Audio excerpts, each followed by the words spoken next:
those that want to contest elections to just get ready, because it's not just about the messaging, it's not just about the things you want to help your community with, it's also about what do you need to run a campaign, a social media platform. You need 2 or 3 posters, you need 1 or 2 things in place. Those are things only I can share with fellow young people. And I think that for young people, if you want to stand, get in touch. There are those of us that are ready to just give you a few tips on how you can go about it.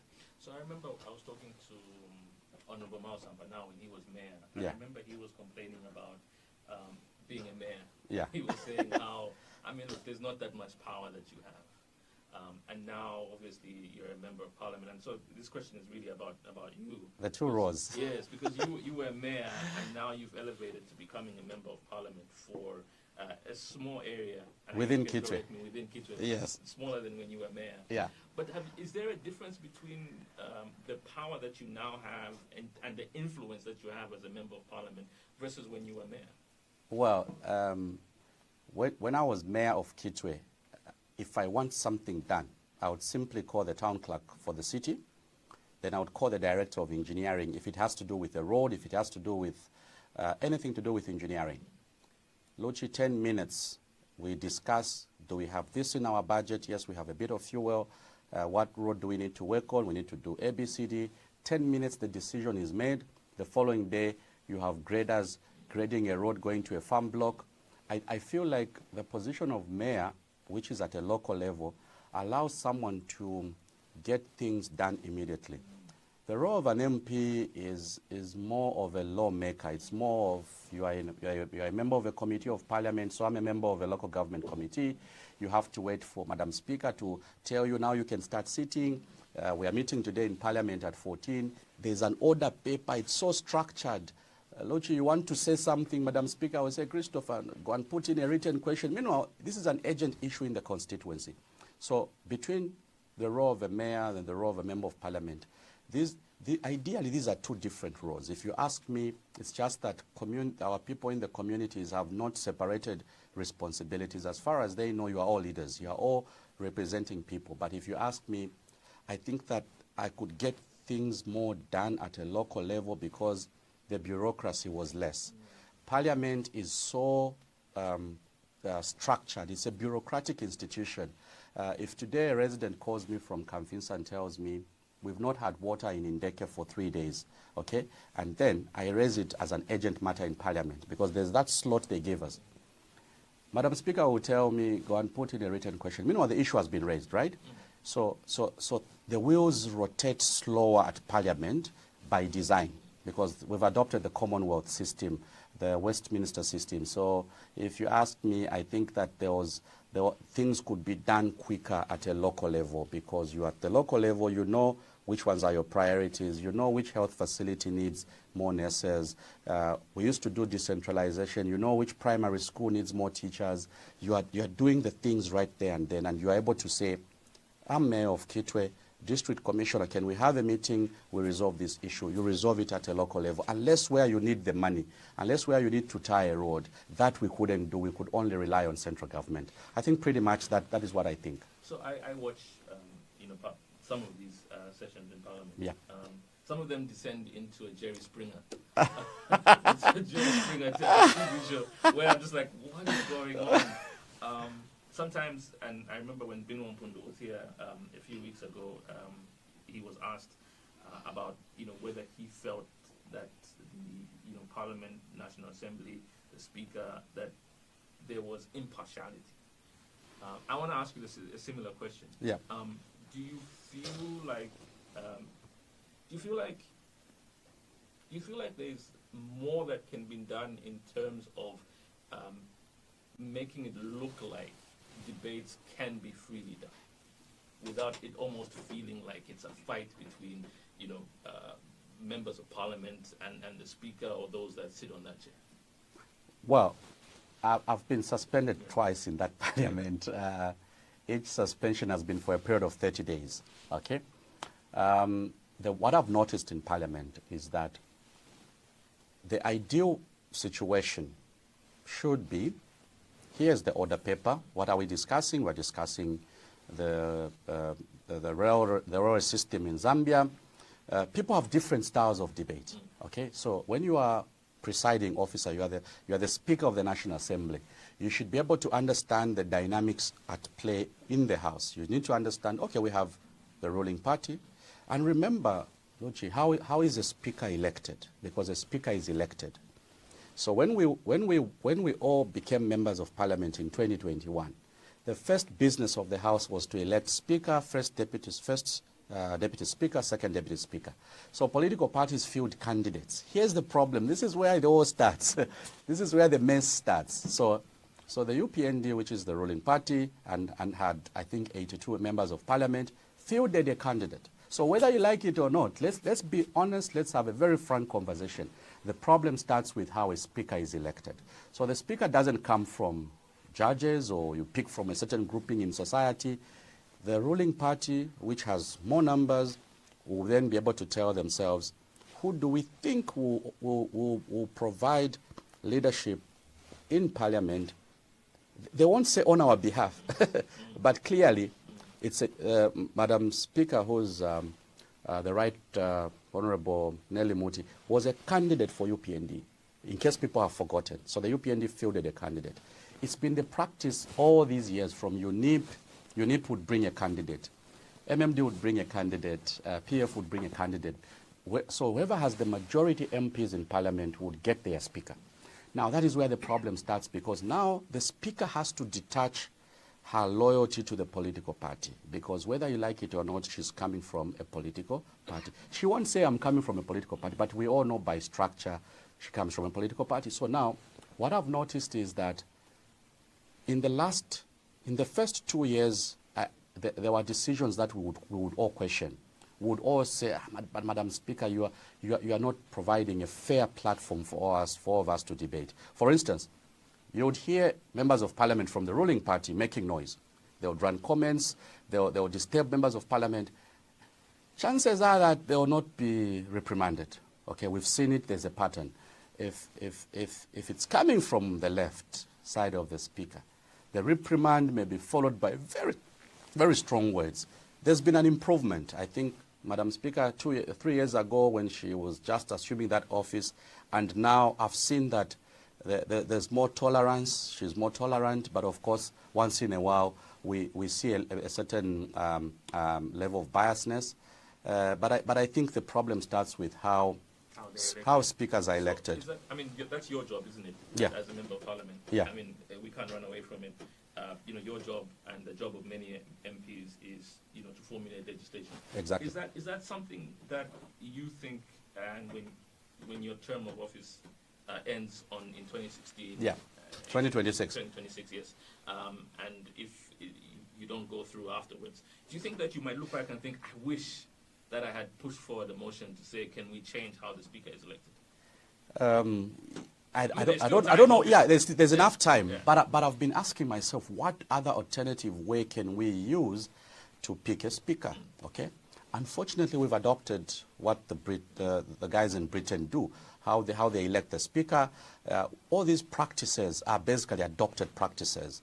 So we may have to quickly establish how are speakers elected in other countries? Do political parties field candidates, or do we just have ordinary citizens standing? Because there must be a way in which we manage the whole process. So is it something that we need to reflect and decide on a different way of picking a speaker? I think I'll give it thought. I've not been able to consolidate my thoughts on that matter. But what I do know is that even if a speaker is coming from a political party, the party now should be able to say, we are picking someone who will discharge their duty in a very fair manner. So the disengagement from the party should start immediately someone is picked to contest an election. So there could be a better way in which the work of the Speaker could be discharged. We make laws in Parliament. We have what we call standing orders. So Parliament regulates its own standing orders. So within the standing orders, I know the process will open soon for changes to be done to our standing orders. It will be difficult to change how a Speaker is elected because maybe it's not even in the standing orders. Maybe it's in the National Assembly procedures. So we'll get to that, but it's something that you've given me to think about. Okay. Yeah. So you raised what I thought was a very important question. Yeah. Last week, This is obviously regarding, the mufumbwe and, the miners and the citizens that were killed in that operation by the police. Yeah. And you raised I thought it was a very, very important question that you raised in terms of government policies to address illegal mining. Yeah. I want us to have this conversation because it did feel like you feel like there's a better way that we can do this. Yeah, there is a better way. What is that way? So we have policies in place, Luchi. We have, and I think for those that are tuned in this morning, policies are there. So I'll give you one policy. There's a policy on how to register a cooperative. So a cooperative under the Ministry of Small and Medium Enterprise, they'll tell you, bring 10 names, give us NRCs, blah, blah, blah. So the procedure is there if you want to register a cooperative. There's also a procedure at PACRA on how to register a company. So in terms of formalizing people's businesses, there's already a policy in place, okay? Is there a policy on how a mining license should be issued? There's already a policy. You go to Ministry of Land, Ministry of Mines, you lodge in, you say, this mine area, we think there are minerals, can we do ABCD, we want to do mining? Or are you registered, do you have a bank account? Here's a license, okay? So in terms of policies, they are already in existence. So now there's one thing missing. How is it possible that a government that has all these policies would not be able to be ahead of the people? How do you let 10,000, 30,000 people descend on a piece of land when you are government, you know where the resource is, you know that Mapatizia has lithium, you know that in Luapula, wherever there's manganese, there's also sugilite. You know from a scientific point of view. That is why people go to university. That's why people go for training. Go to Lusaka International Airport. People are flying for training sessions. They are learning the best practices in mining in Australia. There are people at Ministry of Finance that are learning about how to finance projects. Then I'm asking myself, if the policies are in place, why is policy failing? Because you see, having a policy is one thing. But if government doesn't say, what is the role of the local people in Mapatizia to participate in lithium mining? Luchi, lithium is what we use to make lithium batteries. If you are running any solar power system, there's what is called a lithium battery. And then you have the solar panels and you have an inverter. So now my question is, and what could be done better? What could be done better is, we know the policies are in place. So do we have policy implementation teams? People that by now should be able to say, wait a minute, we commissioned a $150 million geological mapping. There's a foreign company that is going around the country trying to capture where is the resource. I mean, you can't be doing an exercise for 2 years. This is why you have a problem where the local people, they dig out something, they find, wow, what is this? This is gold. And then there's already a ready market, and then there's a rush, and then we end up losing 3 lives. According to government, we know that there are more people that have died. But the point I'm making is that the policy has failed in the context of government being ahead of the people. Young people will always want where the money is. People had to travel all the way from Lusaka, all the way from Chongwe. Immediately they heard there's gold because they know the price of gold is good. There's something that you can get value out of it. So to sum it up, Luchi, and for the benefit of our listeners, what could have been done better? Number one, we know which areas in Zambia have minerals by now. We know which groupings would want to participate. It's the local people. What is even more shocking is that the permanent secretary for the Ministry of Mines last week announced that they're looking for a large-scale mining investor to partner with, which is totally unacceptable.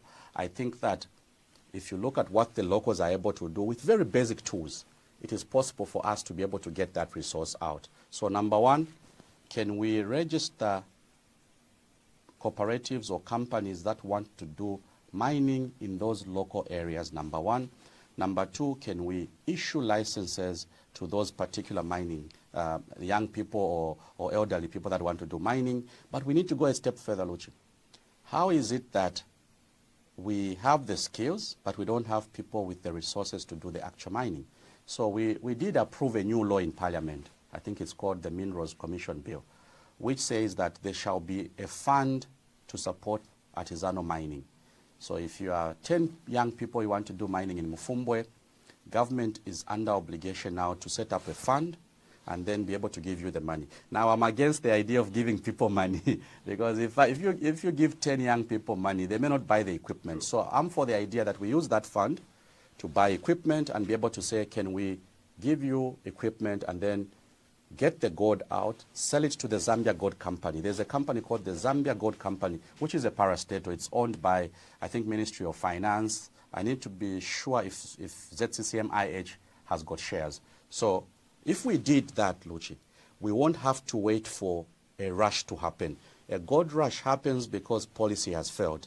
People lost lives because policy has failed. Policies are there. What has failed is basically we've not been able to say, how do we bring young people on board? We give them licenses. We also give them money. We also link them to the Zambia Gold Company. Then the Zambia Gold Company will sell the gold to Bank of Zambia. Is it also part of the failing? Is that, and this is from somebody who has, I've never dabbled in mining, but from the outside it feels like part of the failing is that there is very little transparency in, first of all, where these minerals are. Okay. And in the sense that you would expect that rather than there being a gold rush from people saying, oh, there's gold in Mufumbwe, let's all go and mine this gold, you would expect that the government would have been the first ones to say, listen, we found, in these areas, we found gold. Who is interested in mining this gold? Yeah. Rather than the way it looked like, which was that just everyone rushed. Whoever felt like they had a pick and a shovel decided to descend. And the mode of transport. Yes, and the mode of decided to descend into this area. It almost felt like it should have been the reverse. The government identified that, there's minerals in this area. Yeah. If you're a small scale and you want, please come to us, we'll send you in that direction. Is that where the failing is, that it's a lack of transparency? Because I refuse to believe that the government didn't know that there was gold in that area. I refuse to believe it. Someone knew. Someone knew, first of all, in the Ministry of Mines. We have very qualified people there. You know, I've always argued that I don't think the problem is the lack of qualifications. I worked in a mining company. When I left university, I worked in Luansha Copper Mines. I worked a bit in Mopani Copper Mines. Then I worked for another company called Atlas Copco. So I was the guy who was selling mining equipment. So I did sales for about 5 to 6 years. I would go to Kalumbila, I would go to Lumwana. I could see these are fellow Zambians running the mines. You go to Kansanshi mine, the gold plant, there's a gold plant there, the open pit mines. Yes, there would be expatriates, but you could see fellow Zambians running the mines. So in terms of skills to run the mines we have, and that is why I want to agree with you that it is not possible that a local person who has no basic knowledge of how to tell whether this is a mineral of high value or low value would know that they are minerals, yet the people with the tools, the scientific tools are there, the technology which is there.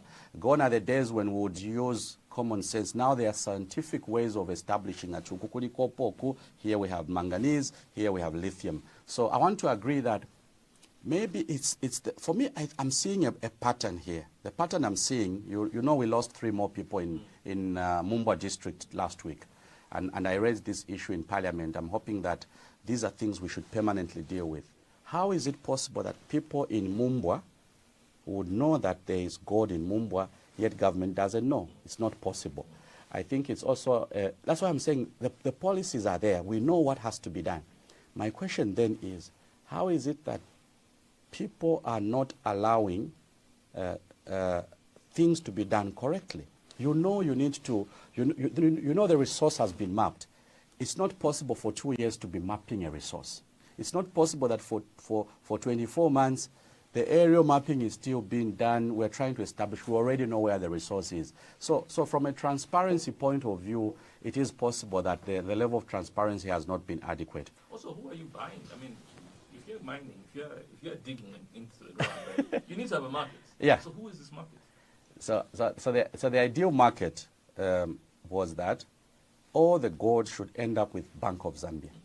No, in the ideal one, right? Yeah, in the ideal one. In the ideal one, whoever whoever gets a license, artisanal mining license, once you get that license, the first thing you do is go and start mining, take your gold to an aggregator who is supposed to be Zambia Gold Company, and then your gold goes to Bank of Zambia so that we build our reserves. That was the plan, I think 2016, 2017. Now, if the market is defined, okay, I know that in other countries you can go to a bank and sell your gold off a counter. I think it's happening in, it should be Tanzania or somewhere. But for us, even if you are a local person, I know Bank of Zambia said we won't be buying illegal gold. Okay, but it's still gold. It's still gold coming from people that have spent time, work to do the actual mining.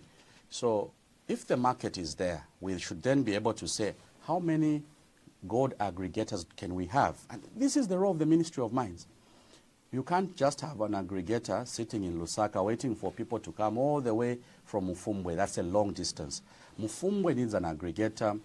Mwinilunga Kasenseli mine needs an aggregator. We need an office where people are waiting in a formalized manner. You get your gold, you are a registered company, take it to the aggregator. The aggregator will sell it to Bank of Zambia.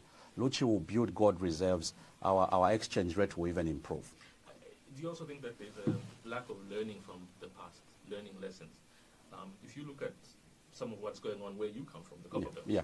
I believe that there are lessons that we should have learned from how mining has been done on the Copper Belt, particularly with the small-scale miners, the artisanal miners, and not made those same mistakes elsewhere.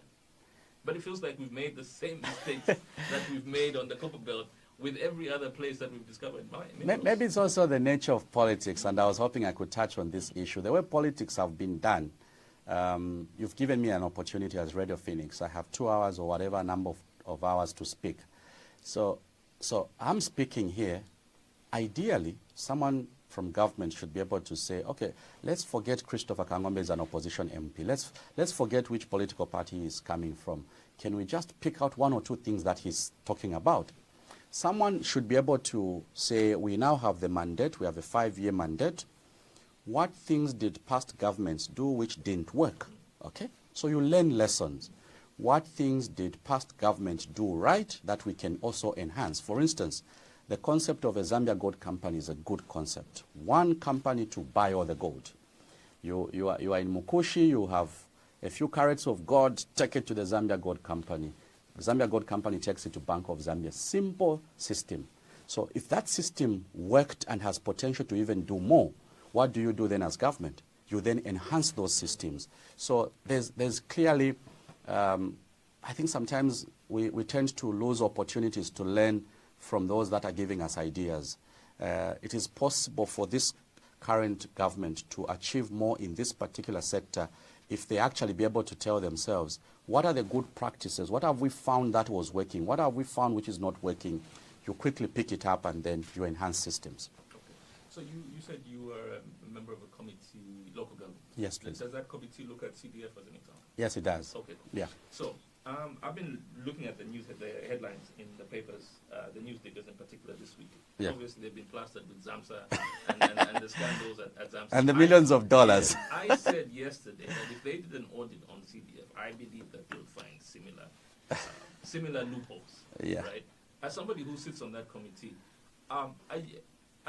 is there a concern on your end, or it's just a concern that I have to say, look, there could be leakages here that need to seriously be looked at? So CDF, first of all, is not a new fund. Okay, I know people have, it's normal in politics, you want to exaggerate, you want to say we are the first ones, but the fact of the matter is 1996, President Chiluba, who was our late president, then President of the Republic of Zambia, received this huge demand from members of parliament. Your Excellency, when we go back to our constituency, we can't fix small things. We can't fix this, we can't fix this. So can you help us with the fund, which allows us to buy two pockets of cement to fix a bridge, or a roof has been blown off, how can we quickly fix this roof? So that's how 1996 they piloted CDF, Constituency Development Fund. It was actually an MP's fund, okay? It was money which MPs could use. You go into your constituency, you have an officer from government carrying cash. That is how it was 1996. But over the years, systems have been put in place, how to spend it, how much money should be spent. one of the things we've been looking at under CDF from our committee at Parliament are governance issues, not the money issues, so governance issues. For instance, there are too many reports, and there's an accounts committee dealing with that aspect, what you've raised.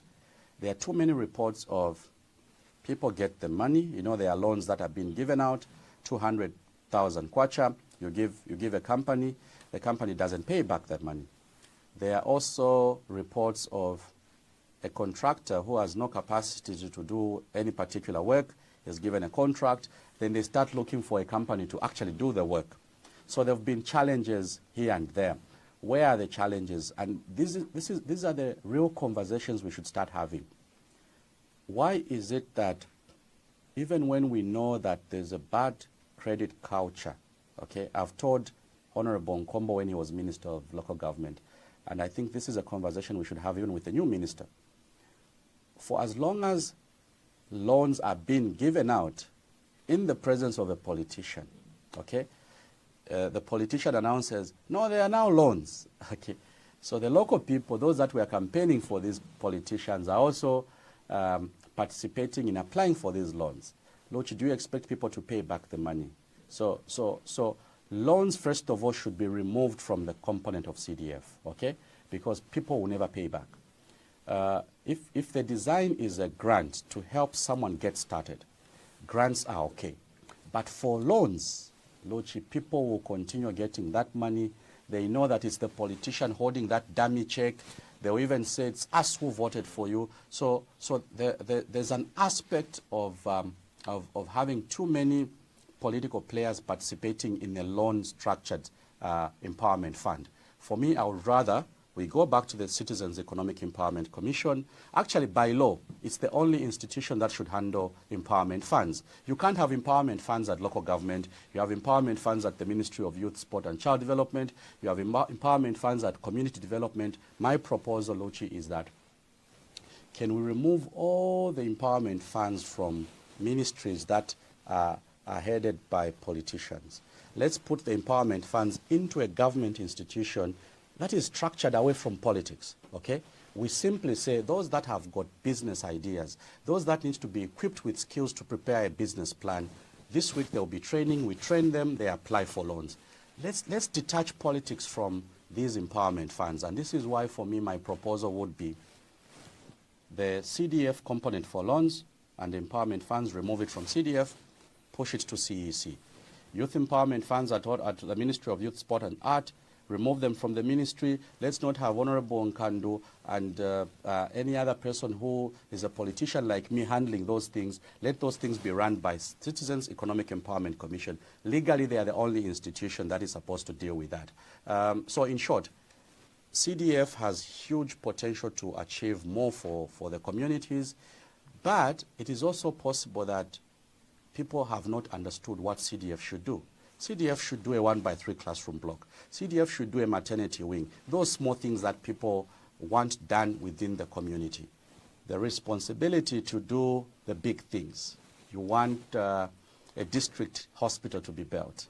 You want a proper facility that allows people to access proper learning. Those are things that central government should do. I've built a skills training center in Kamfinsa using CDF. It's a small thing because the budget could not support a big thing. But government should come in to be able to say, okay, Honorable MP for Kamfinsa, you've done one skills training center at Masuzio in Indeke. Here's now more money that could build a bigger thing. So government should not run away from their bigger responsibility in doing the bigger things. Here's a question from Titus. I'm going to edit it slightly. Yeah.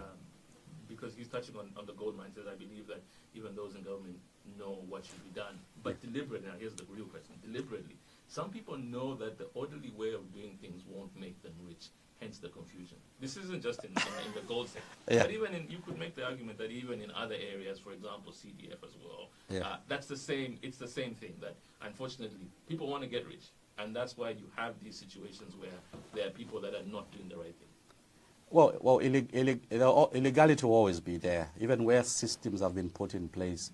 Even the most developed countries, there's still people doing illegal things. So I'm not saying that we'll reach a stage where all illegality will be done away with. People will always, that is why the law exists, to deal with, to curb any illegal activities, to curb things that have to do with illegality. So, Titus, we're not saying illegality will never be there. What we are saying is that as those individuals decide to pursue an illegal route, they decide that, no, we are going to do it differently from what government is saying. That is where policies, systems, that is where now government says, wait a minute, we have gold in Mufumbwe, we have gold in Mumbwa, we will not allow you to do this, okay? And that is where the proactiveness comes in. The issue we've established, I think all of us, is that no one will question government on the existence of a policy. What is a policy? A policy is a guide. To do this, you have to do this. To do this, you have to do this. So the guide is there, Titus. So for as long as people want to pursue illegal things, it is the proactiveness that has not been there. You can't wait for 50, 30,000 people to descend on a particular forest and then start doing the mining. And you know there was cash there. You dig out the gold. Like I said, there were young people from my constituency calling me. Yeah, there were young people calling me from my constituency to say, Mufumbwe. What are you doing in Mufumbwe? Kuno kulindalama. Okay? These are young people that want to make money. So what is the role of government? You know that people have the desire to participate. They are local people. And I'm hoping, Titus, and for the benefit of those watching, or those listening, I'm hoping that what the permanent secretary said last week will not be implemented. He said they are looking for a large-scale investor. I don't agree. This is why you have people complaining. Government is able to design something for our local people to be able to participate in a formal manner. Someone asks, is it possible for a government to create something that will allow locals to participate without having to involve an investor? Yes, it's possible. Yes, yesterday there's a platform that I've created. We are calling it Ideas for Development. Okay, Lochi, we're calling it Ideas for Development because we realize, regardless of our political affiliations, we all want a better Zambia. So on that platform, we have people from different political parties where we exchange ideas. These are WhatsApp groupings. One of the things we've been discussing in one of our WhatsApp groups has been, how much do we really need to run a gold mine? Because we might be discussing $5 million. We might be discussing $10 million. We might be asking $30 million. Lochi, it's not always that we have to look to foreign investors to support us. Maybe why we always run to foreign investors, it's because it's cheaper for Chinese nationals to get money from China. The cost of money is lower in foreign countries. So if a company is set up here in Zambia owned by the Chinese, they'll go back to China, submit a business plan. All they need maybe is $30 million. $30 million will be enough to set up that mine. The Chisamba project, the solar project which was commissioned recently, are you aware that there's a local bank, I think it's Stanbic, that has put in $75 million, okay, into that Chisamba solar project? So I'm asking myself, if we need $100 million for a proper gold mine in Mufumbwe, are we saying we can't formalize it and then submit a business plan to one of these banks or to any government entity that is able to give us those millions of dollars, and then we are able to raise that money? For those that are not aware, government gets what are called mining tax receipts. Now, what are mining tax receipts? Every 3 months, FQM pays its taxes to government. Every 3 months, KCM pays its taxes, Mopani pays, NFCA, the mining companies in Luansha, they all pay taxes. Those are mining tax receipts. They pay in dollars. They export their copper, mining tax receipts are paid. So I'm asking myself, is it not possible that government can decide that, okay, we've raised $500 million in the first quarter of the year from mining tax receipts. These are figures that are already before Parliament, so I'm not speaking from without. So I'm asking myself, we have the resource in Mufumbwe. We have the lithium in Mapatizia. We have the manganese existing in Luapula. Is it not possible that government can just dedicate just one payment? Pampia shidashon seshlef maku kuma mining tax receipts. We can't just say, can we take out $300 million, we try running one mine. That is the conversation that I'm taking to Parliament, and I'm assuring the listeners that if not this week Wednesday, next week Wednesday, I'm going to take this matter to Parliament. The conversation is going to be, how much does it cost to run a gold mine? What skills do we need to run a gold mine? What amount of money can be raised locally to run, whether it's a gold, manganese, copper, or any other form of mine? I know copper mining is capital intensive. Copper mining, you need to haul out a lot of material, especially the figures that FQM puts in. But for a gold mine, in Vubu, young people are doing gold mining. It's possible that we can do it at a very lower scale. Okay. Yeah. And there's another conversation I want to have with you. This relates to the infamous Bill number 7. Yeah. So I don't know if you heard this in our menu. So I'm going to play this bite for you. But this is a statement from the chief government spokesperson. Just have a listen. Okay. That one, the parameters for why the participation have been met, then it becomes incumbent upon the mover of the motion to defer the bill, giving deliberate consideration that right things have been done, to consider bringing it to Parliament back Bill 10. The deferment, therefore, means that a bill has been set aside with a view that it be brought back. Otherwise, if that was not the intention, it would have been withdrawn. So I think from a lot of us, I think we all thought we've moved on from it's done and dusted. From Bill 7. That doesn't seem to be the case. The government seems to think and believe that all they need to do is reconsultate, and then everything is fine. What's when you hear statements like this from the chief government spokesperson? Obviously, there was a ruling from the speaker last week. Does it make any sense? Why is there an insistence to do something that a lot of people seem to believe should be done and dusted? Bill 7, Lochi, you've given me a few minutes to talk here. What I said today, I should be consistent even in future. Yeah. Okay, you don't want to come and ask me, Christopher, you want to be president of Zambia? This is what you said on Let the People Talk on the 15th of July. So those of us who aspire for public office should adopt one practice or one principle, the principle of consistency. Okay? Consistency in the context that if we want to amend a document called the Constitution, there's a law in Zambia called the Inquiries Act. Okay? So the Inquiries Act, as the name suggests, it's to inquire. There's a reason why the Inquiries Act was put in place. It's a tool which the government can use to go and extract facts. You are looking for information, you simply say, guys, we have the Inquiries Act. Okay, let's quickly constitute a team that will go and gather all the facts and then decide to consolidate a report, and then the report becomes a public document, and then the public document tells you amend 1, 2, 3, 4, 5 provisions, and then take those provisions to Parliament. So the Constitutional Court, which is the highest court, did guide, and I'm calling it guidance, did guide that, look, the courts are not saying they want to interfere with the internal processes of Parliament. That's not what the Constitutional Court is saying. The Constitutional Court is not saying we're taking away powers of Parliament to discuss the Constitution, to amend the Constitution. No, far from it. What the Constitutional Court is saying is that before you start your internal processes in Parliament, the practice in Zambia, because you see there's a practice. 1973, there was a commission of inquiry. There was a commission that was set up to review the Constitution. We had the Mvunga Review Commission. We had the 1996 Mwanakatwe Review Commission to deal with the Constitution. We had the 2004, what was that, Mungomba Review Commission. I was a first-year student at CBU. I participated in that commission. We had the National Constitutional Conference, NCC, here in Lusaka. We had the National Dialogue Forum 2019.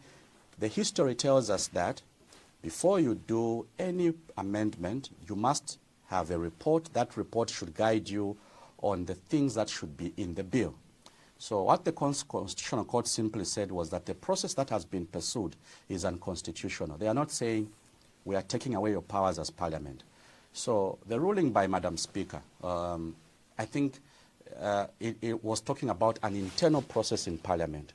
But because the Concord has guided, what the Concord is basically saying is that since the constitution-making process did not capture this aspect, the aspect of having a team to extract submissions from the people, the whole process is unconstitutional. Now, I will not go into details with what LAS has done. LAS, the Law Association of Zambia, has taken the matter to court. They've sued Madam Speaker. I don't know, I'm hearing that constitutional lawyer John Sangwa has also taken another matter to court. I don't know if it's the same document. I've not seen it. But you see, all this could be avoided. We are going to court back and forth, waiting for a ruling from Madam Speaker, ignoring the fact that there's a history of our country. The history of our country is that if you want to touch the Constitution of Zambia, you are required by practice, by the procedures of the Inquiries Act to inquire, to go and have a platform for media owners, for instance, for you guys in the media to be able to say from us as media houses, there's a provision in the Constitution that makes our work difficult, okay? For those in local government, I'm coming from local government. I was president for an association called Local Government Association of Zambia. We should be called and asked, on the articles that deal with local government, what things can we enhance or delete? That's consultation. You then go to the civil society organizations. You tell them, oh, civil society, you also have issues in the Constitution. What things do you think we need to put? Does the president have too much powers? Should we increase the powers? How should the auditor general be appointed? What should be the qualifications for a secretary to cabinet? Those are things you talk to people and then you consolidate. So what we should be discussing for me is that can we really fail to talk to each other over a law called the Constitution of Zambia? I think a platform has to be created so that the role of the members of the public is captured. Is it an arrogance then from the government to continue to insist that, listen, we'll bring it back? It's just been unfortunately, I'm seeing a pattern. So when we count the number of MPs in Parliament, to amend an Act of Parliament, these are basic laws, Local Government Act, Public Finance Management Act, these are basic laws. These you only need 56, a simple majority. 56 MPs, Luchi, you can amend any Act of Parliament. But for the Constitution, you need 2/3. So I was trying to count the numbers. 84, is it 85? UPND has got 85 constituencies they are occupying as a ruling party. They have 8 who are nominated, so 85 plus 8, that's maybe around 90-something. Then you have independent MPs that are working with UPND. Then you have a few PF MPs that are working with UPND. So in terms of numbers, maybe one of the reasons why UPND has insisted on proceeding has to do with the fact that they know that they have the 2/3. But you see, the issue is not whether UPND has the 2/3 or they don't have. The issue for me, and this is my challenge to government, is that don't consult government departments. Because what Honorable Kasone did, you may have remembered 2 months ago, she went round Luapula, she was calling government departments and a few organizations that are not government departments. Are you telling me, Luchi, that an officer of government can tell the minister in a consultative meeting that the process you are pursuing is not okay? I don't think that any person would do that. So where is the insistence coming from? I think it has everything to do with the fact that from a 2/3 majority point of view, UPND has the numbers, so they are insisting that they'll proceed. But I think that the issue is not whether they have the numbers or not. I would advise government that it is not too late, okay? It is not too late to be able to say, okay, the guidance has come from the Concord. His Excellency, the President, did guide the Minister of Justice to say, okay, defer this matter. The request from civil society has been just withdraw it and restart the whole process. We don't know how the outlook looks, but from a numbers point of view, they can achieve anything they want in Parliament. Though? Is there time? Is there time and is it a priority? Because that's the thing. Well, every time I do this show, yeah, and we talk about the Constitution and people call in, the thing that they always say is it's not a priority. the big priority issues are load shedding, Yeah. the cost of living. Those are the two big priority areas. This is not a priority. So, yeah, Is there an time? assistance. There is an assistance, which obviously involves funds. Yeah. It involves, time before the next election. Is there time? Is there money? And how do you convince a citizenry to say, we want to reintroduce this?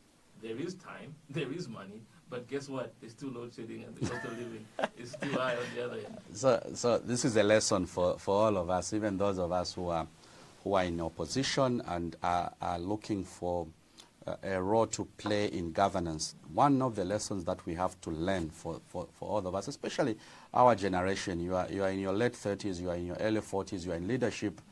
It's key that when you get the fundamental issues out of the way, it's possible to also do the extra things. It's possible when things are properly managed, when there's enough food security, when your farmers, when the maize has been bought, Luchi, farmers produced, we're told 3.6 million tons of maize. As I sit here, government hasn't yet started buying maize. They told some people in a certain area that no, the moisture content for the maize is too high, so we can't buy the maize. The fact of the matter is that they haven't just yet prepared the money. You can't say moisture content. It has everything to do with government not yet being ready to buy. So if those things are sorted out, Luchi, it's possible for government to even say, okay, the big issues have been attended to. Can we also now look at this particular provision of the Constitution? Should a by-election, should we file fresh nominations when one guy who wants to stand decides to withdraw from the race? If you have 5 people that are contesting and then one guy along the way says, me, I will not contest, should we redo the nominations? Those things then become normal conversations. Issues to do with delimitation. Okay, Kabwata is getting so much money for development. Kanchiwia is getting so much money for development. Should we give equal amounts of CDF? Is the issue really CDF, or the issue is there must be a rural development plan? Okay, because me as Christopher Kangombe, from my experience in leadership, my proposal would be, by now we know where the poverty levels are high. By now we know where, government will justify. But I think the reason people are complaining is because there are these developmental gaps. Lochi, we sort out the developmental gaps. The extra things, it's easy for people to say, even these we should have. Okay. Yeah. I'm going to let you read that before you sign it, because obviously we get into the habit sometimes of just signing documents. So I'm going to give you a couple of minutes. If you want to read that, This is what I'm taking to Parliament. Okay. What we were discussing. Okay, all right. So I'm taking to You Parliament. were just signing No. without knowing what you were signing. So I'm taking a motion to Parliament, and the motion reads that government should assume ownership and operational control of gold mining activities in Mufumbwe. Okay? So in short, we don't want to hear that business of a large-scale investor. We're saying government should own, meaning we don't want to hear a foreign company has been given that mine. So this is the motion I'm taking to Parliament. They need it signed, and so I've had it signed, and I'm hoping that it could be tabled, if not this week, then next week. Okay. Yeah. This is how practical we want to be about it. Yeah. All right. I'm going to take a little break so that you can drink some water. We'll come back. Can I capture that? Let me just. People want to talk to you. Yeah. And if you want to send a text, you can 0978 895 895. If you want to call us, you can as well. 226-841 0978 895 895. Back shortly. The community news. The headlines: Lundazi man loses property worth thousands in an inferno, and KZF trains over 2,000 women and men in climate change. With the community news, I am Paddy Murando. Property worth over 40,000 kwacha has been lost in an inferno in Mwase area of Lundazi district in the eastern province.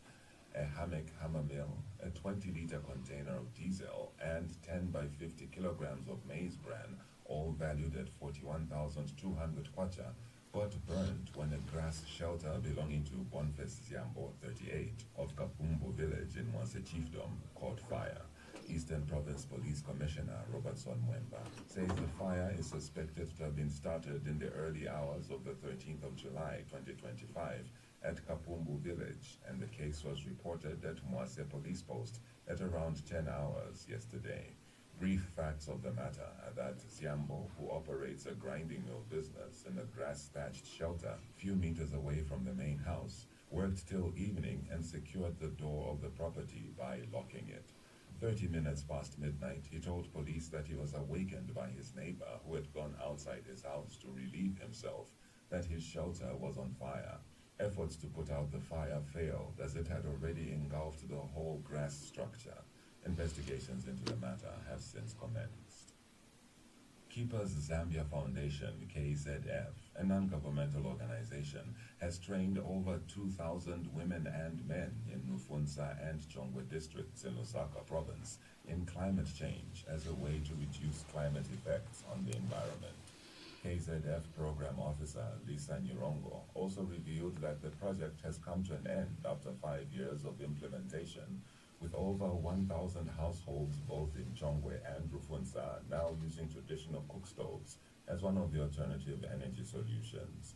She said over 50 women and youths have also been trained in climate justice advocacy, enabling them to facilitate meetings on climate-smart solutions in communities.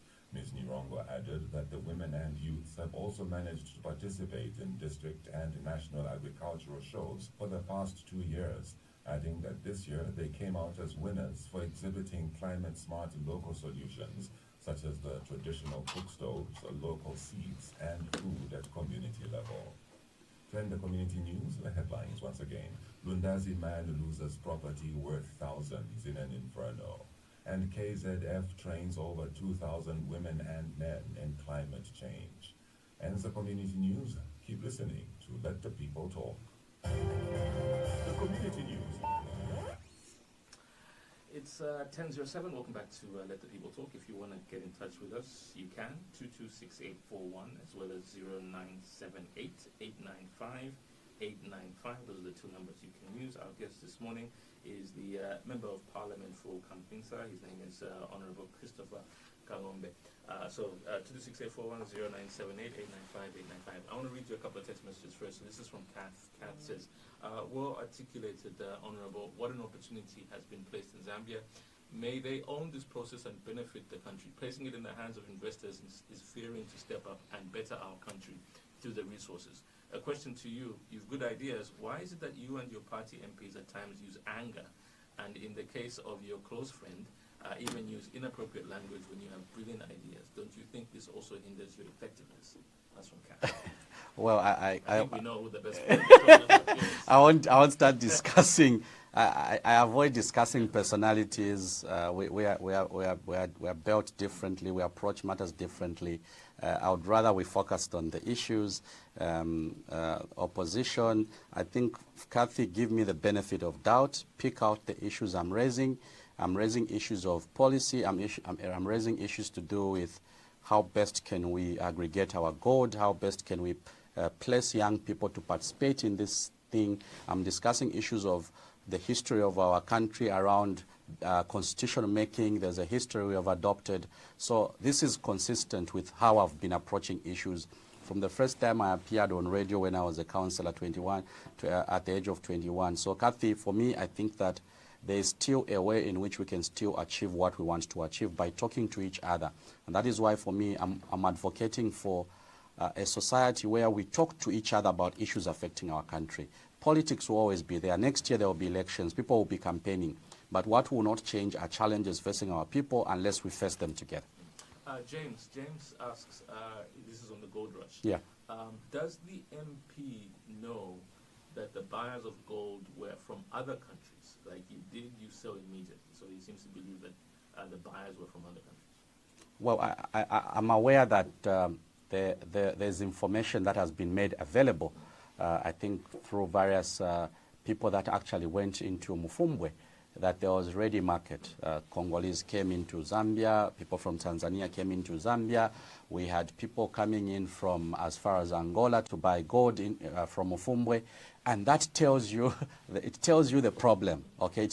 It confirms my argument. My argument is that in a country where you already have a policy on mining, in a country where you already have a system on how mining licenses should be issued, you can't wait for foreigners to come and offer money to our local people who are digging for gold. Where was Zambia Gold Company? Where was Ministry of Finance? Where was Ministry of Mines? Where was the Bank of Zambia? Because Bank of Zambia is supposed to buy all that gold. So he's asking me, am I aware? I'm aware, and I'm acknowledging that that confirms my argument. You and I probably should then agree that despite having policies in place, we seem not to know how to resolve our own problems. So I'm basically saying, yes, I'm aware. Okay. Marlon is in Chilavombo. He says, I like your curiosity, and I think it's very important to separate loans and grants in local government CDF on account of that local politicians are using, and I've seen CDF as their only benefit for being in the opposition for more than 20 years, to an extent that they are giving those monies to people who didn't even apply for it. So this is a wrongful use of CDF. That's number one. And the audit queries are there. They've proved that. Yeah.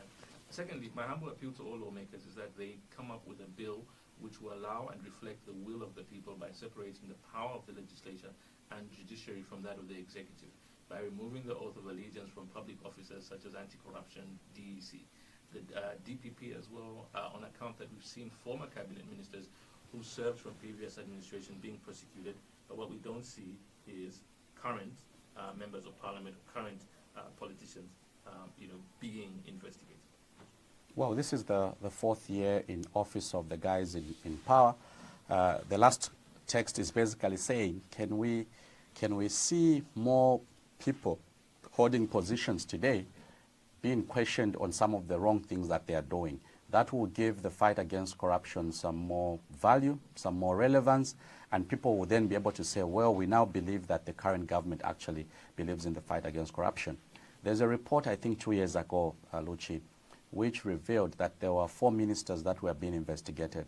That information has not been made public. So those are things that I expect that government can make public so that it answers that, that text that has come from that caller. There was another text regarding someone agreeing that can we separate loans and grants. Okay, but ultimately things to do with money. Okay, one of the things I've come to learn, okay, is that it is possible for government to empower its citizens without actually involving politicians. Okay, because government is government. Whether Christopher is there, whether His Excellency President Hakainde is there or not, government will always be there. Systems must be put in place, and that is why, for me, I want to be put on record. Okay, I've seen these empowerment programs for many years. I've seen governments trying to empower people for as long as the empowerment is coming from politicians, for as long as it's the minister saying, tomorrow we'll be handing over checks. Lochi, people wake up in the morning, they go and vote for you, they campaign for you, you become a member of parliament. The following week, you are giving out empowerment loans from government. Tell me who's going to pay back that money. The sense of entitlement comes in. What I expect government to do is, okay, we have an institution under the laws of Zambia. The CEEC Act, Citizens Economic Empowerment Commission Act of 2006, which was amended in 2008, empowers the CEEC to deal with these matters. No politicians. That should be a government program. There's a DG at CEEC. This is the person who should go into Chilavombe and handle empowerment loans, because that money has to be paid back. The money is paid back, and then we're able to assist others. The other problem we have, Luchi, with empowerment funds is that there's no database. A Peter Chilufya can get a loan in Kitwe, okay? Same NRC. The same Peter Chilufya can proceed to Luapula, okay? To go and say, loan. That person will apply for another loan.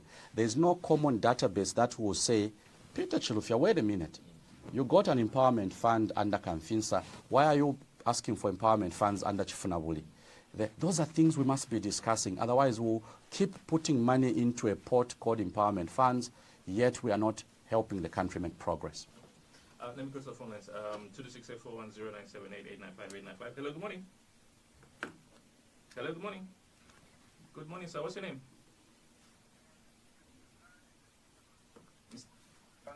Good morning, Mr. Makondo. Thank you. Thank you very much. Honorable. Yes, sir. When you are talking about the mining, you've been asked by Lucy that you are aware that it's the foreigners actually that were buying the gold. You said very well there are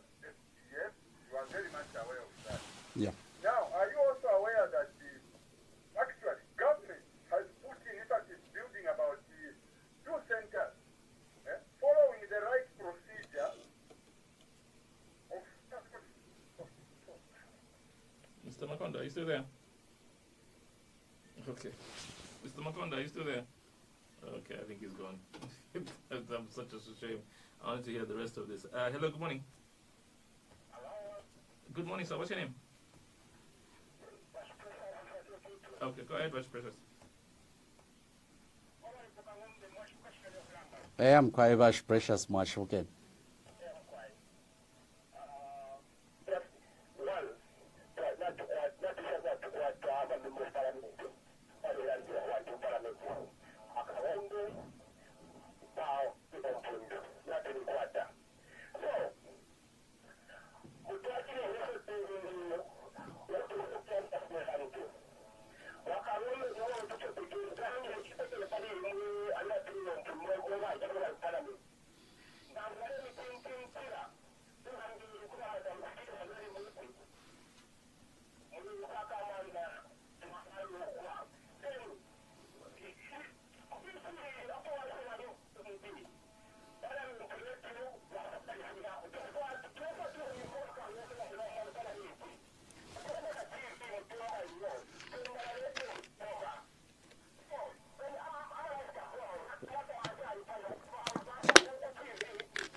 Vice Precious, sorry, your line is not very clear, but here's what I did here.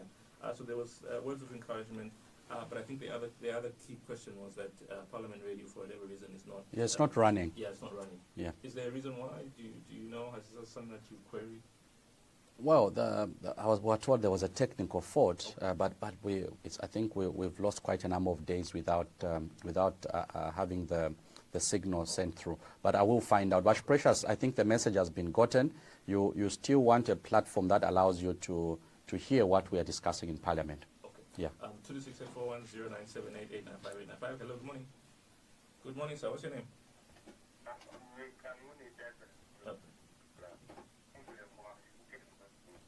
I am Kaima Shukeni, and good morning to our listeners in Chingola.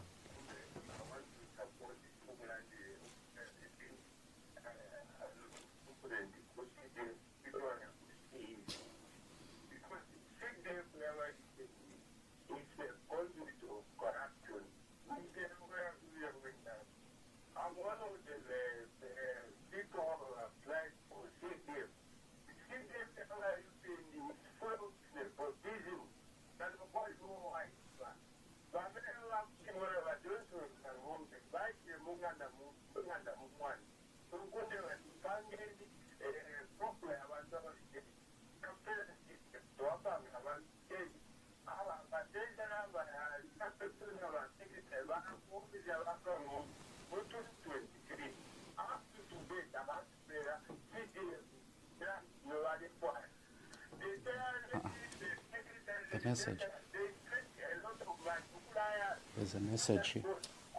You can give them my number. You can give them my number.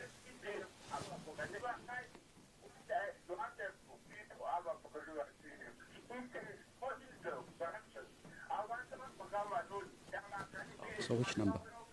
The 09, my number. 0966. 43 09 09 36. 36.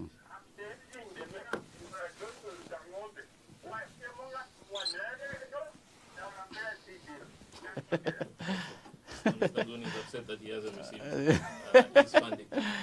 But that is an issue because it's something that I've heard before, that there are some people who apply but they aren't given, and then the belief is that it's politically motivated. Well, first of all, there's a process for applying for these empowerment funds. So the first stage is you go to the office of the Ward Development Committee. You get what is called an application form. After you fill in the application form, you then go to someone within the community who is a member of the Ward Development Committee to endorse your application, to say, someone should be able to endorse and confirm. Then you take it to a CDF committee where councillors, members of the World Development Committee, and the MP will then sit to say we are approving these names, and these names then go to the council. Then the council writes the ministry for approval. Now, this is why I keep saying the empowerment funds, because you see, let's go back to the objective. The objective is to empower people, get them out of poverty. Okay, you can only empower people and get them out of poverty, first of all, if you equip them with skills to manage the money. Okay, you train them, and then you give them the money, and then you make sure that they use the money correctly. Three things. And this is why I keep saying, these politicians who are working with the local authority in handling CDF, World Development Committee, CDF Committee, the council, okay? There's no one there who's trained to do what is called credit management. Pali abawonsena lumbula ba World Development Committee, the CDF Committee, even the council. There's no one who is trained to manage credit, because when you give out a loan, 200,000 kwacha, that is credit. That is money meant to build a business, okay? So what I've proposed, and this is something I've been discussing with my colleagues in Parliament, why can't we employ an empowerment officer in each constituency working under CEEC? Because this is a credit institution. The Citizens Economic Empowerment Commission is a credit institution. Their job is to deal with money, train people, give them skills, and then help them manage. If it's 100,000, help them grow that money. So why not employ an officer within the constituency who then will deal with this issue away from the politics? For me, I'm saying politics should be for policy guidelines. Christopher Kangombe and all those who are in public service as politicians should be reviewing how much money are we putting into empowerment. Our role should end there. Our role should end at deciding how much money goes to each constituency. That should be our role in Parliament. The issue of who should now benefit, that should not be our business. Okay? We should now leave it to an established government institution which is away from politics. If we did that, Luchi, Mr. Nguni will get his empowerment funds. Mr. Malambo will get his empowerment funds. Mr. Chilufya will get his empowerment funds, because there will be no conversation around who do you know. And those who don't get will know that it's because of their business plan. Exactly. Okay. Hello, good morning. Hello, good morning. Good morning, sir. Okay, thank you. What's your name? Okay. Mr. Ignatius, you're live on radio. Go ahead, sir. Good morning, my elder brother. How are you? Thank you. Thank you. Other young politicians that are sitting in Parliament, they want to hear radio and articulate issues the way you are articulating. You spent almost an hour on that program. I've not heard you say at the UPND that you are attacking the challenges that the country faces and suggesting solutions there. What is supposed to be the whole politics should be done. Unlike what most of your colleagues, even young ones, unfortunately, the one in Peter Central, the one in Akonde, and the others who are in jail now, what they do when they open their mouth is to attack HH, attack this, instead of bringing out ideas, well, now we are going to sort out our programs. And I want to say, I agree with 90% of the things that you are saying. However, my question is this. You talked about Bill 7. Yeah. And why the phone calls are... Yeah.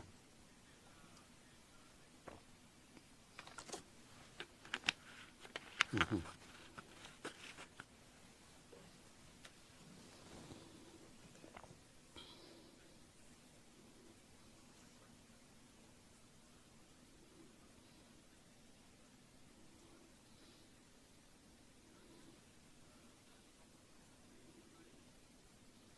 Mm-hmm. Mm-hmm. Mm-hmm. Mm-hmm.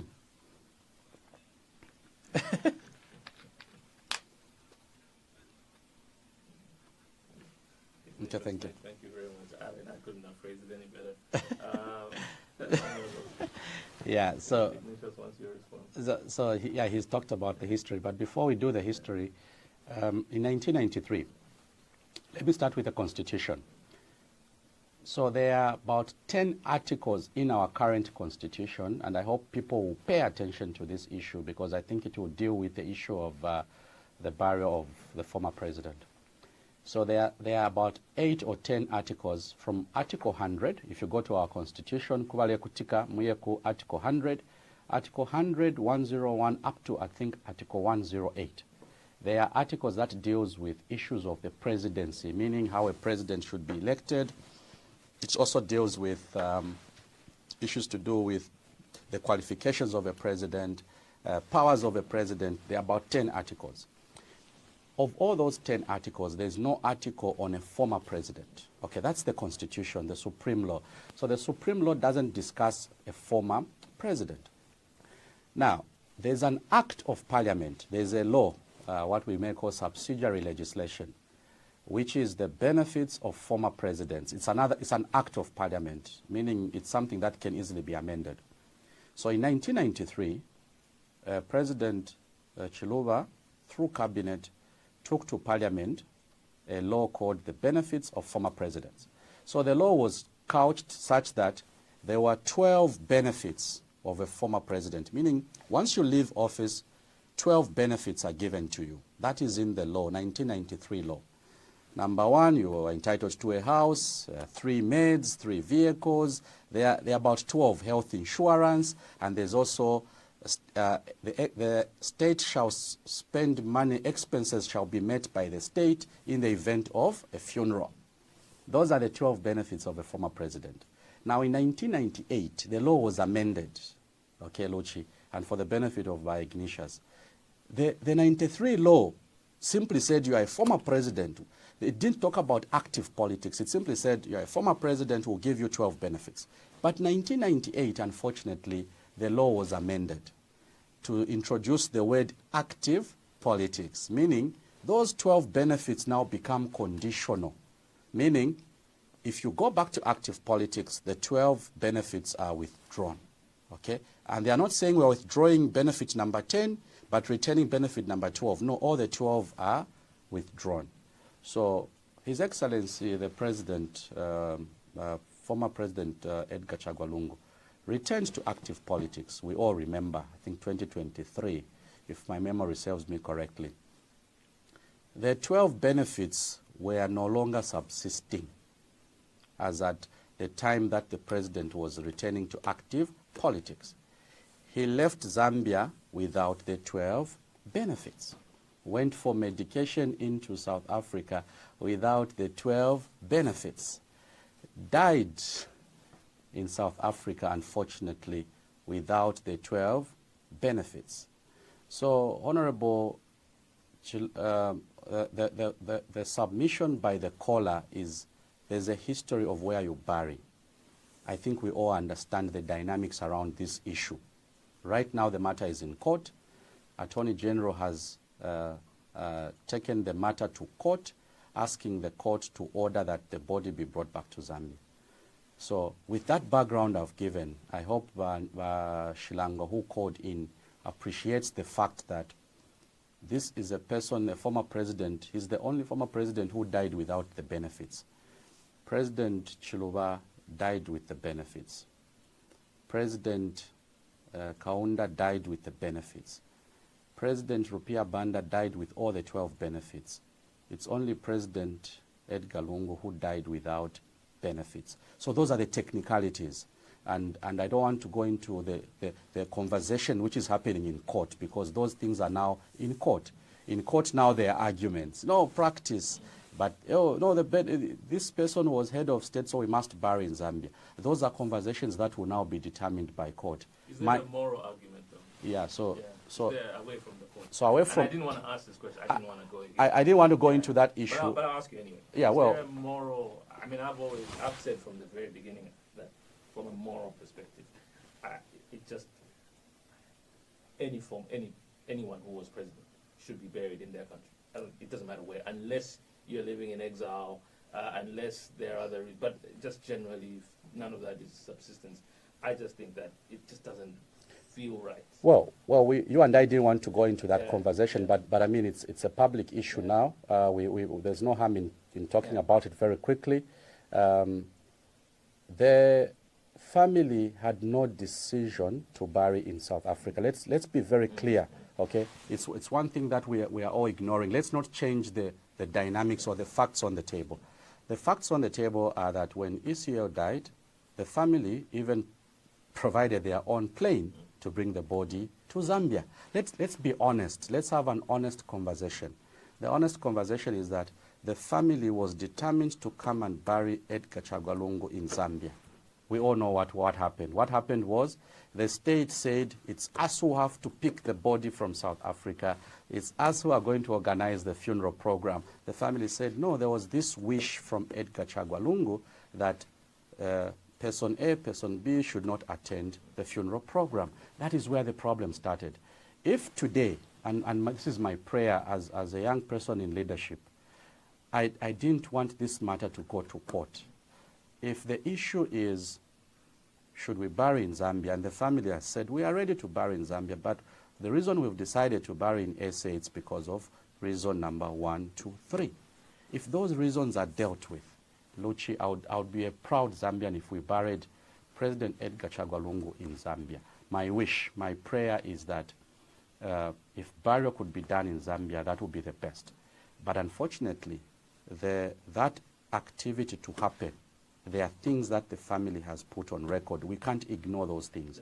We ignore those things, we'll keep having this conversation, yet people would want to pay their last respect. So my view is that, is it possible for His Excellency, the President, who's in office right now, to not to be present at burial, delegate to Her Honor the Vice President or any other government official? We don't know how that will be done, but clearly I hope that the caller understands that I've given you another historical perspective. Edgar Chagwa Lungu is the only president who died without those 12 benefits. Is there a compromise, though? I mean, it's possible to compromise. This is what it is now. Like there has to be a compromise from both. And that compromise... Well, I don't know with the environment in court. I don't know what's happening in court. You know, if I sue you, Luchi, it may even kill the opportunity that may be there to talk to each other. It's not the family that has gone to court. Let us be clear. It's not the family that has gone to court. It's the state. The Zambian government has sued the Lungu family to say you can't bury in South Africa. The family is saying the only reason we are burying in South Africa is because you don't want to agree with us managing the funeral program. Edgar Chagwa Lungu died without the 12 benefits of a former president. But okay, we're not going there, and there's just one thing I want to ask. There's just one thing. Again, these are unfortunately they become public documents. The minute they go to court, they become public documents. In the document that they filed in court, there was one particular line that I thought was very interesting. This line about how our intention, especially over the past couple of weeks, is that we become resident of a different country. Does that? And when I saw that, when I read that, I thought, yeah, that's the end. I mean, there is a determination now that the intention really is just to bury elsewhere. But when you read that whole document that they presented, the family, does that almost tell you that there might not be a compromise here? That we've reached that stage that really it's not going to happen?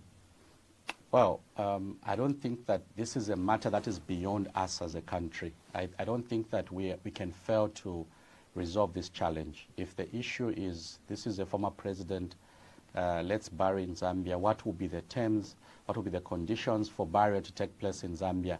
If that is the genuine intention, if all of us are saying that's the primary objective, then let's also ensure that the things that the family is also, because really at the end of the day, yes, the country is mourning. Luchi, we've all lost loved ones. It hits most the family. Whether you like it or not, whether you're discussing a politician, we've buried former MPs in Kitwe, we've buried former presidents. I remember when we buried President Mwanawasa. I remember when we buried President Sata. It hit most the family. The rest of us, yes, it also affects us, but it hits most the family. And healing doesn't end. No, you can't choose. Until, to be fair, healing doesn't end until you bury, because then you can begin the process of beginning to heal. But if there is this gap between the burial, then It feels like you're in perpetual pain. Yeah. Yeah. And also, society can't decide when the healing happens. You can't say, no, you can't, unfortunately. So we can share our opinions. What we are sharing our opinions, but the real fact of the matter is there's a family that has lost a loved one. Yes, he was former president. What could be the compromise? Has the window closed for a compromise to be reached? I don't think the window has been closed. Okay. For me, a settlement can be agreed. We bury in Zambia on conditions that the family will set. Okay. Yeah. Here's a voice note from Yamuni. Lord Chief, good morning and good morning, Honorable Kangombe. Good morning. This is Yamuno, a good friend. We used to interact when you used to come to KCM from Atlas Copco. So very quickly, thank you very much for your thoughts this morning. And I want to quickly submit that for our good politics, I strongly feel PF should have rebranded around people like yourself. But back to the issue of the things that you've spoken about this morning. Some of them actually have been happening for a long time, including when PF was in government. Yeah. I don't know how much you spoke to them when PF was in government, but nevertheless, we still have them today. I just wanted to find out from you this morning how much one-on-one interactions or discussions have you had with the relevant authorities in the many issues that you brought up this morning before you bring them on a public platform like this one. Thank you. Very important phone call, very important message. The message is there are things happening today that are of historical nature that even the current government appears to also be doing or not correcting. Okay. So one of the roles I have performed, at least I'm on record, I'm a proud member of parliament, that every time I feel there's an issue that we need to put on record, I place it on the records of parliament. So for instance, I did argue in parliament that you can't have ZESCO, the power utility company, producing power, exporting 560 megawatts of power, when there's a challenge in the country to do with power. I'm on record. That's how come the minister started saying, no, we are exporting less, we are now doing what? So we put them on the spot. I'm on record. I'm also on record challenging mining companies. Why should mining companies fail to set up a power plant the way Dangote does? Dangote Luchi produces power using a coal-fired plant, okay? We didn't have time to discuss the energy sector. Maybe I'll use this as an opportunity. So if you go to Ndola, there's a company called Dangote Cement. They get their coal from Mamba, transport it into Ndola. They run the coal runs the engines produce electricity. Okay? I'm on record asking FQM, asking KCM, asking Mopani, why can't you do the same?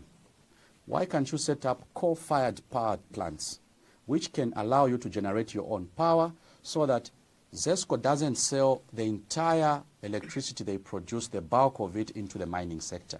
Yes, this is bulk supply of power. But let's assume we sold the mines 50% of their power. FQM needs 400 megawatts.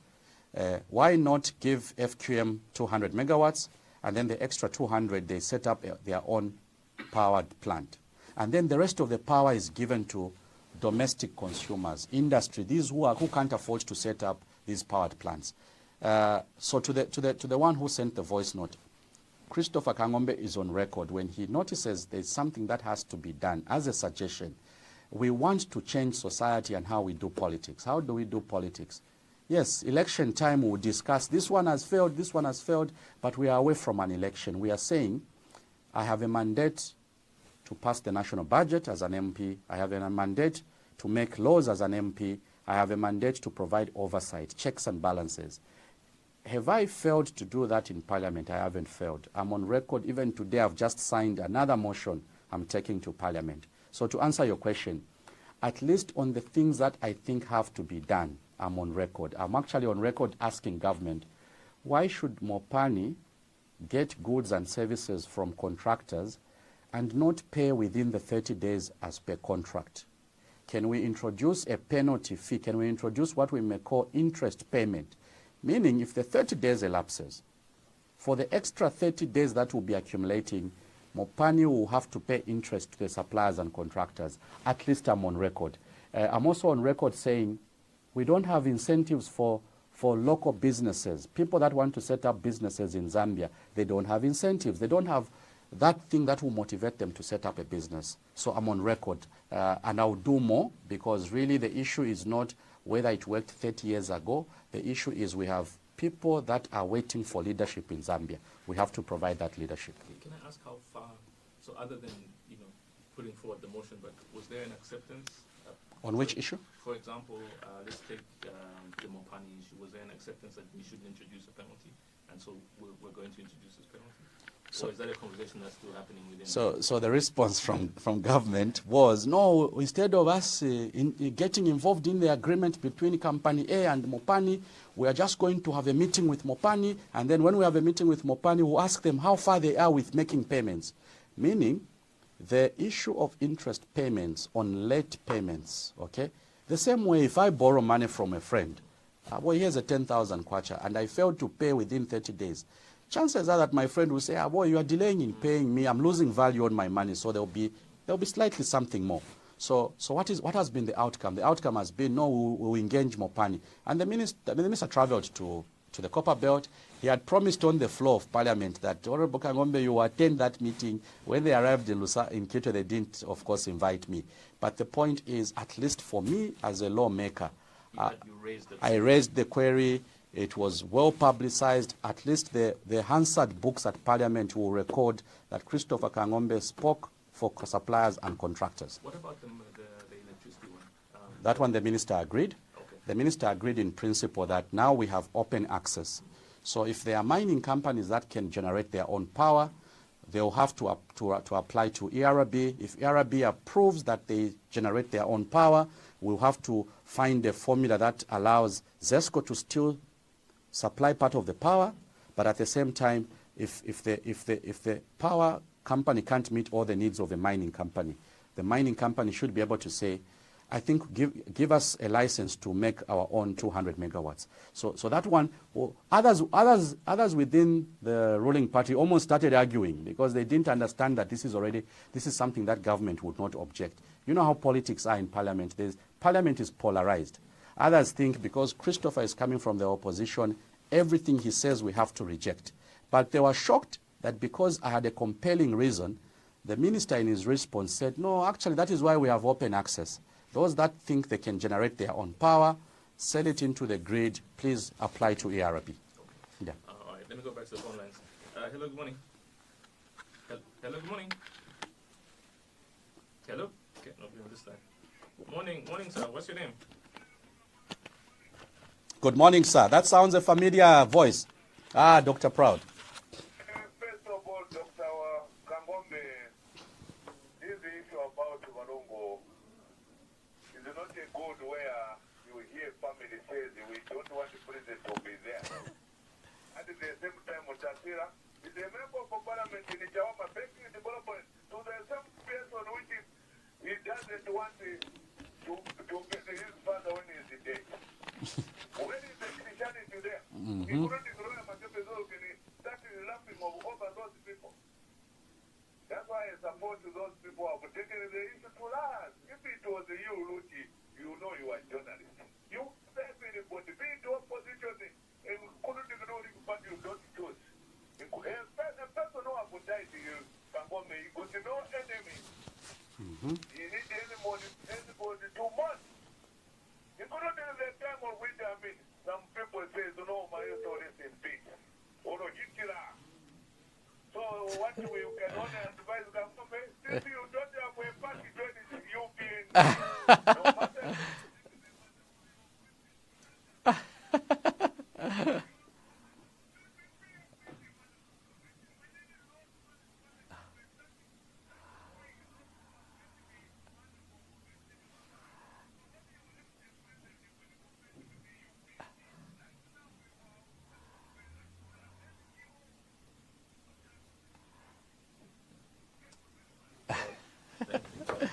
All right. Do you want to respond? Well, I think I've already summarized my submissions on I hope Proud paid attention to the issue of the Constitution, the issue of the benefits of a former president, and the fact that for me, as a young person, I wish there could be a way in which we could resolve this problem so that the issue is managed amicably. Okay. 226841097 in 5. Hello, good morning. Good morning. Hello, good morning, ma'am. Good morning. What is your name? Okay, go ahead. You're live on radio. Good morning. Mkwai.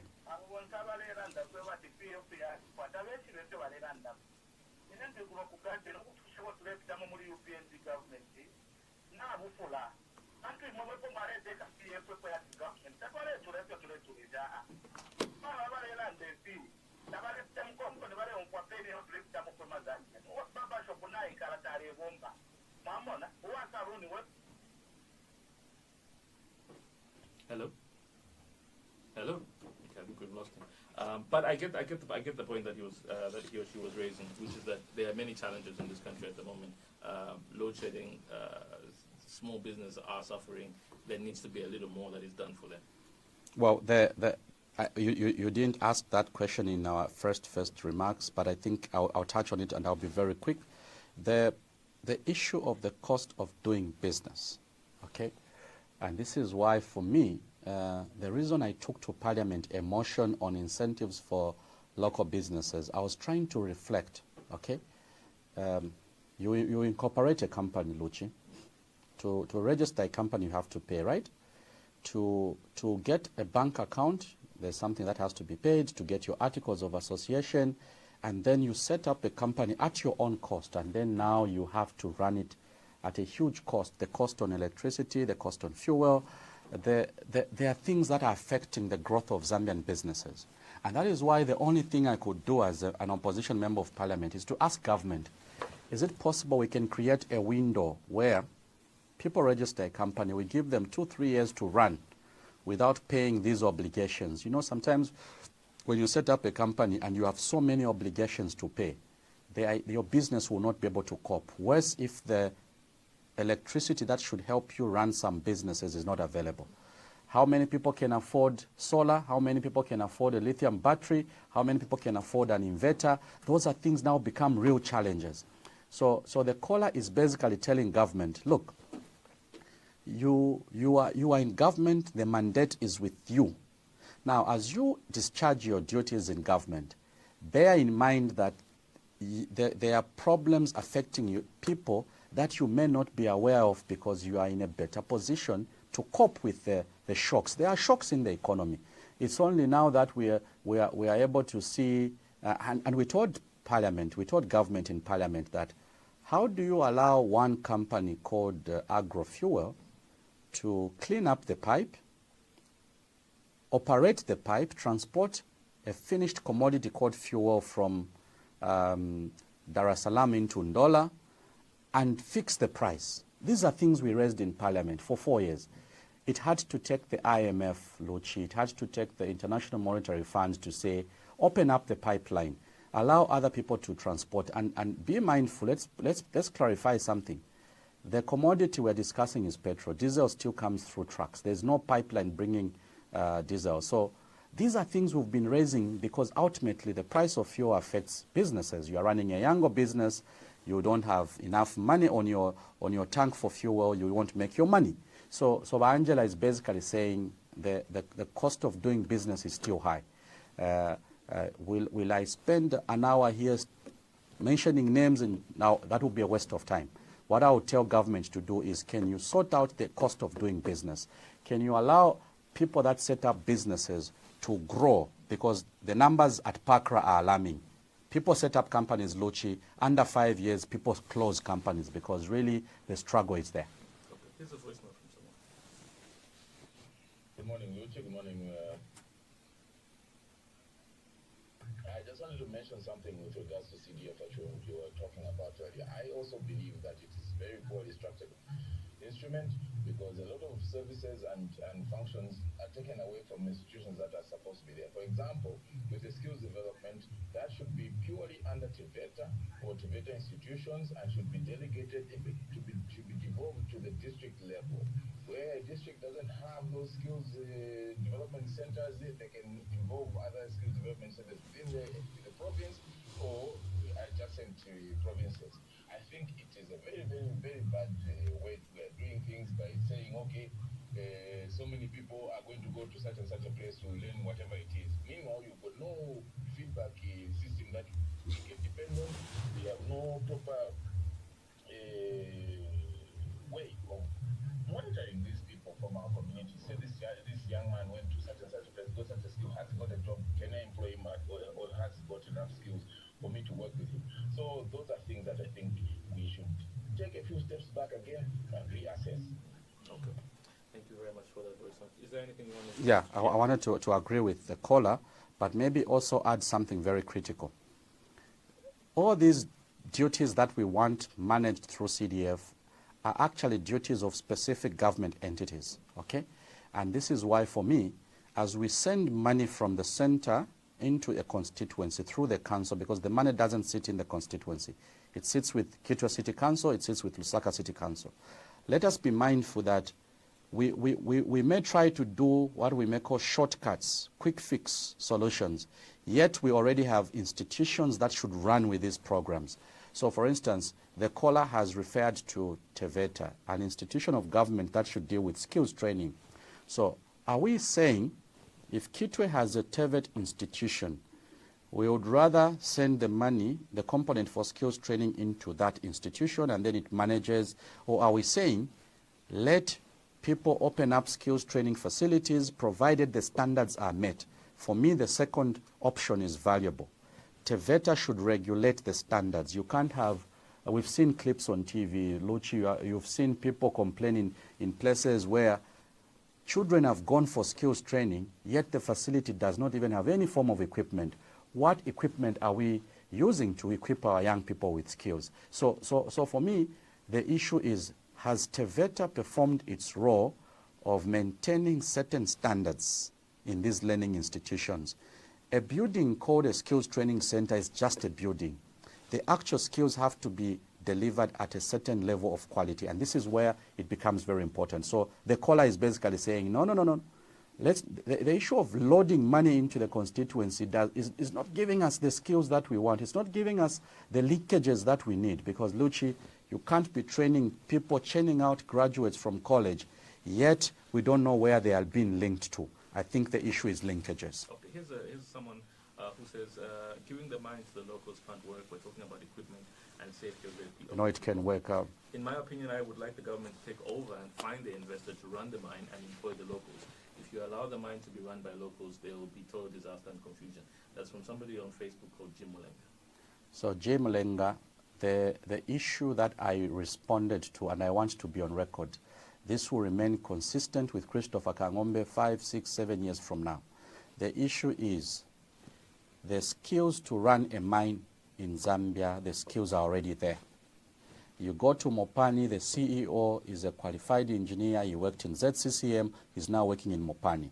Go to KCM, all those engineers in KCM, mine manager, those are Zambians. So in terms of skills, Bamulenga, the skills are there. Let's not question the skills of Zambians. What we should be discussing is, do we need $5 million, which should come from a foreign entity, or you and I can raise $5 million locally?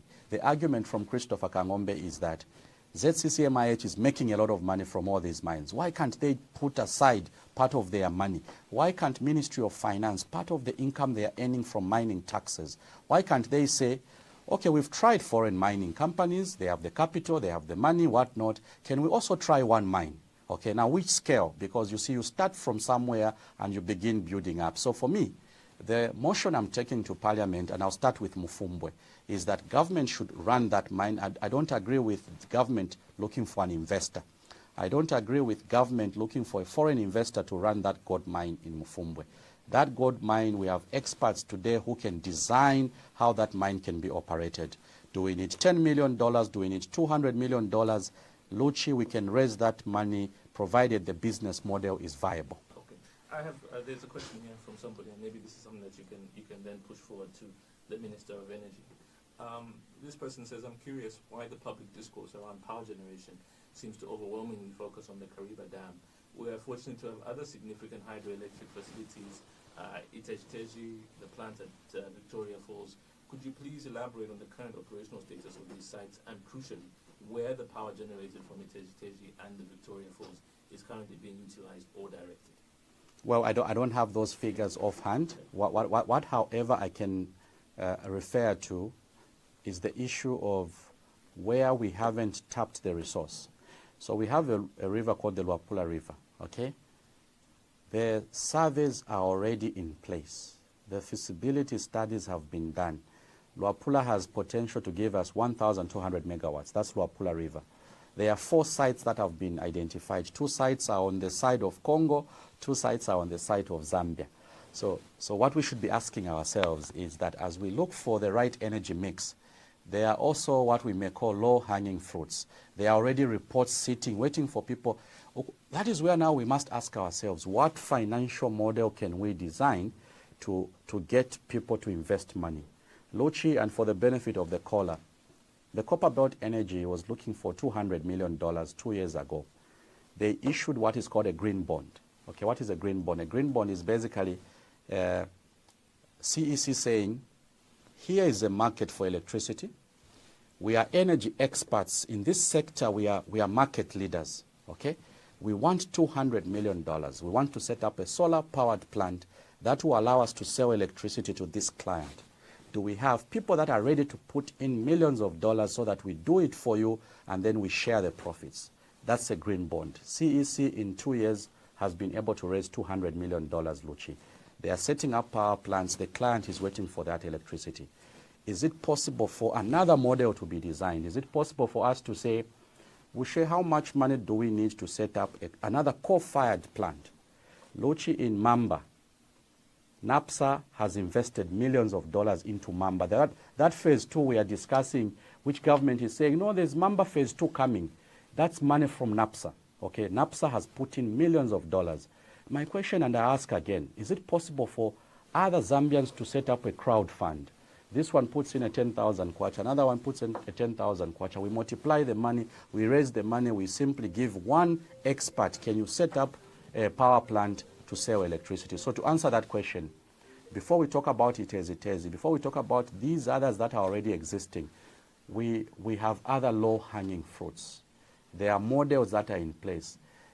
Before we talk about engineers, what about accountants? What about people that are finance experts? What models are they proposing for us to be able to set up some of these things? My question still lingers around my mind, Luchi.